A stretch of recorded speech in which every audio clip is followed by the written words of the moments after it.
मेरे सतगुरु जी तुसी मेहर करो,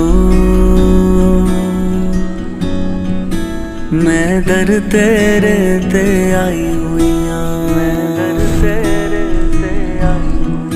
मेरे कर्मां वल ना वेखियो जी,